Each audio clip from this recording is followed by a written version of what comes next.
জনাব আন্দালিব রহমান পার্থকে তার জরুরি জনগুরুত্ব সম্পন্ন বিষয়ে মনোযোগ আকর্ষণের নোটিশ পড়ার জন্য আহ্বান জানাচ্ছি। ধন্যবাদ।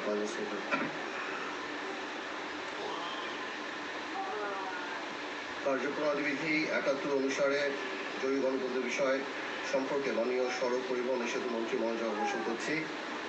স্পিকার, আমার নির্বাচনী এলাকা ভোলা ১, উপজেলা ১৩টি এবং একটি পৌরসভা নিয়ে গঠিত। ভোলা জেলা সর্বমোট ২০ লক্ষাধিক জনসংখ্যার একটি বৃহৎ জনপদ, যা প্রাকৃতিক সম্পদ সমৃদ্ধ হওয়া সত্ত্বেও উন্নত সড়ক যোগাযোগ ব্যবস্থার অভাবে আজও দেশের মূল ভূখণ্ড থেকে কার্যত বিচ্ছিন্ন। বাংলাদেশের একমাত্র জেলা হিসাবে ভোলা এখনো সরাসরি সড়ক যোগাযোগ ব্যবস্থা গড়ে ওঠেনি। ফলে এই অঞ্চলের জনগণকে বিভাগীয় শহর বরিশাল এবং রাজধানী ঢাকায় যাতায়াতের জন্য সম্পূর্ণভাবে নৌপথের উপর নির্ভর করতে হয়। বছরের দীর্ঘ একটি সময়, বিশেষ করে কালবৈশাখী বর্ষা মৌসুমে অত্যন্ত ঝুঁকিপূর্ণ হয়ে ওঠে এই নৌপথ।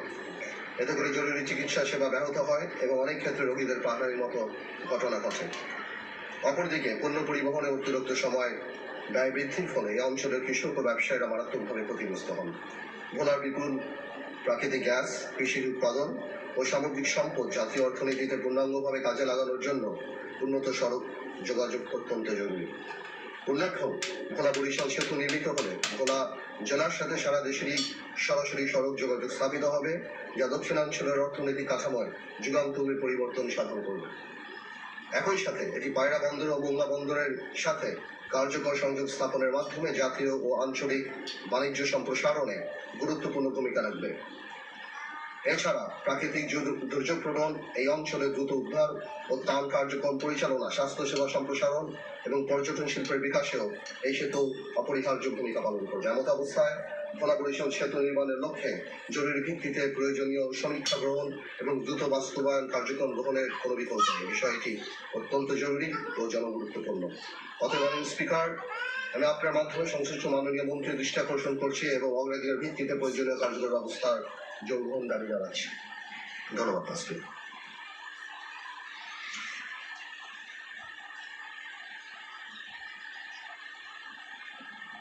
মাননীয় সড়ক পরিবহন ও সেতু মন্ত্রী জনাব শেখ রবিউল আলমকে এ বিষয়ে সংক্ষিপ্ত বিবৃতি প্রদানের জন্য আহ্বান জানাচ্ছি। মাননীয় স্পিকার, আপনাকে ধন্যবাদ। ৭১ বিধিতে সম্মানিত সংসদ সদস্য যে প্রকল্পটির গুরুত্ব উপস্থাপন করছেন, মহান সংসদকে জ্ঞাত করবার জন্য আমার এই বক্তব্য। এই ভোলা বরিশাল সেতু প্রকল্পটি মাননীয় প্রধানমন্ত্রীর প্রতিশ্রুত একটি প্রকল্প। ৪ ফেব্রুয়ারি ২০২৬ বরিশাল জনসভায় তিনি এই প্রকল্পটি প্রতিশ্রুতি দেন। ইতিমধ্যে এই প্রকল্পটি ২০২২ থেকে ২০২৪ ২ বছরে সম্ভাব্যতা সমীক্ষা পরিচালনা শেষ হয়েছে। আপনার সমীক্ষা শেষে ১০.৮৭৬ কিলোমিটার দৈর্ঘ্য, ৪ লেন বিশিষ্ট এই সেতুটির ১৭,৪৬৬ কোটি টাকার প্রাক্কলন নির্ধারণ করা হয়েছে। এর সাথে রয়েছে ৫.৫ কিলোমিটারের মতো আপনার সংযোগ সড়ক, ১৮ কিলোমিটারের মতো তীর রক্ষা। এই প্রকল্পটি অর্থনৈতিকভাবে বেশ গ্রহণযোগ্য, কারণ এটার বেনিফিট কস্ট রেশিও 1.29 বেশ সন্তোষজনক। Financial internal rate of return 4.94, যেটাও বেশ সন্তোষজনক এবং বেশ ইতিবাচক।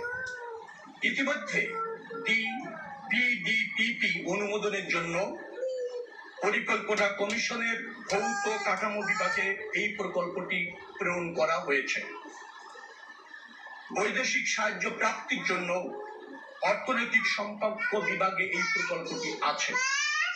পিপিপি প্রকল্প বিবেচনা করে সর্বশেষ অর্থনৈতিক বিষয়ক সংক্রান্ত মন্ত্রিসভা কমিটি, যেটা সিসিইএ সভায় উপস্থাপনের জন্য প্রেরণ করা হয়েছে।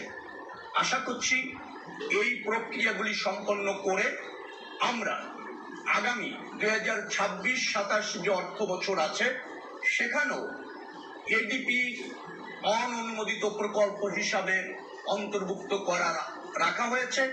প্রক্রিয়া শেষ হলে সেতুটি নির্মাণের দিকে আমরা অগ্রসর হতে সক্ষম হব। ধন্যবাদ মাননীয় মন্ত্রী। এই প্রকল্পটি ভোলাবাসী প্রাণের দাবি। ভোলা এই দেশের সবচেয়ে সমৃদ্ধ একটি জেলা, যেখানে গ্যাসের বিপুল রিজার্ভ রয়েছে, অনেক সম্ভাবনাময় একটি জেলা। এ ব্যাপারে ইতিবাচক মনোভাব প্রদর্শনের জন্য আপনাকে ধন্যবাদ।